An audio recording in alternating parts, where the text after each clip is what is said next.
When people talk about automation in software, they are often talking past each other. Some mean scripts, some mean pipelines, some mean AI tools, and some mean all of it at once. Because the word gets used everywhere, it starts to feel like automation must be something advanced or impressive, but in day-to-day work, especially as a freelancer or solo developer, automation also usually means something much simpler and much more useful. What I want to do today is reset what automation actually means in software. Not the marketing version, not the version that assumes you need a big platform or a complex setup. Just the practical version that shows up in real projects and quietly makes you work easier. The reason automation gets misunderstood is that we associate it with sophistication. More tools, more intelligence, more moving parts.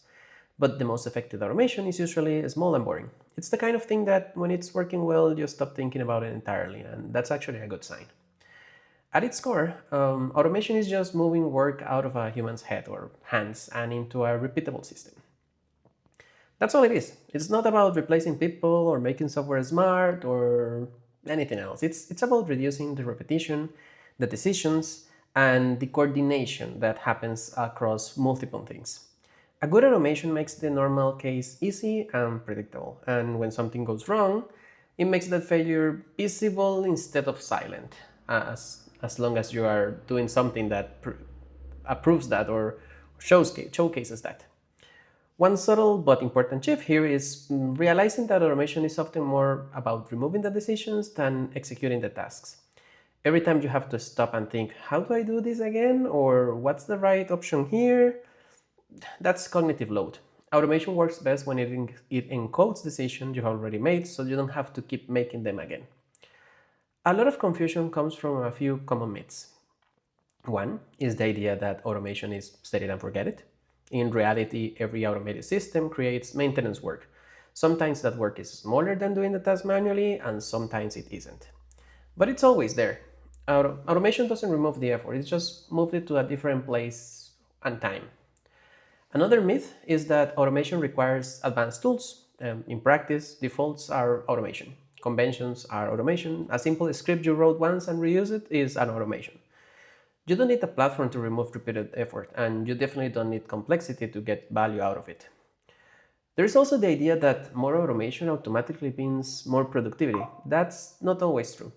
Over automation often creates friction. It introduces hidden rules, edge cases, and failures modes that people have to work around. And automation rarely removes humans from the system entirely. It just changes where humans step in from doing the work to supervising it.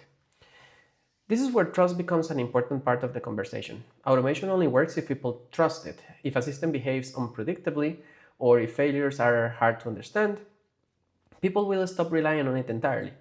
They will double check the outputs, add manual steps, or bypass it entirely. At that point, automation becomes a liability instead of actually a helping hand. Trust comes from the consistency, transparency, and the recoverability.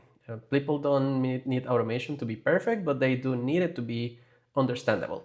When something fails, it should be obvious what happened and what to do next.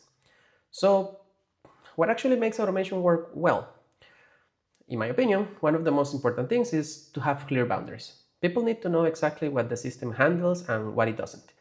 If that line is fuzzy, trust will erode quickly. When no one is sure whether the automation applies, everyone ends up double checking everything.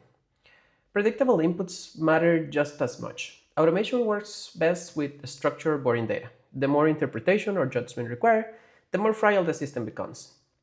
It becomes brittle. If your automation depends on guessing intent, it's already doing too much. Visibility is another key piece. Logs, notifications, clear failure insights, signals that matter more than just some clever logic. A system that fails loudly is far easier to live with than one that fails quietly. I've been there. And finally, good automation is reversible, and you need ways to undo, override, or safely recover. If the only option is to hope it works, people will stop trusting it. When you look at real projects, automation tends to shine in very specific places. Repetitive setup work is a great example, creating the same folders, configurations, or environments over and over again. Data movement and transformation also work very well, especially when they are schedule or event driven. Consistency checks like formatting, linting, and validation are another strong fit. In these cases, automation removes the friction without hiding any important decisions. A useful rule of thumb is that automation works best when the cost of repetition is high and the cost of being wrong is relatively low. For example, when mistakes are boring and predictable, the system handles that pretty well. On the other hand, automation often struggles in places where rules change frequently, or the judgment is ambiguous, or there is some judgment that needs to be involved in the decision making. Rapidly evolving business logic, one-off workflows, or early product exploration usually don't give you much benefit. A common failure pattern is automating a broken process. If the workflow itself is unclear, automation just makes the mess run faster. It's almost always better to fix the process first and then automate it later on. Another helpful way to think about automation is to design it for your future self. Not an ideal version of you, but the tired version who hasn't touched this code in 6 months. Clear names, obvious behavior, and simple escape hatches matter more than clever abstractions. If the future you can understand and trust the system quickly, you have probably automated the right thing. This is where a few simple mental models help. One is to wait for repetition. Do something once and take a note, do it twice and maybe just document it.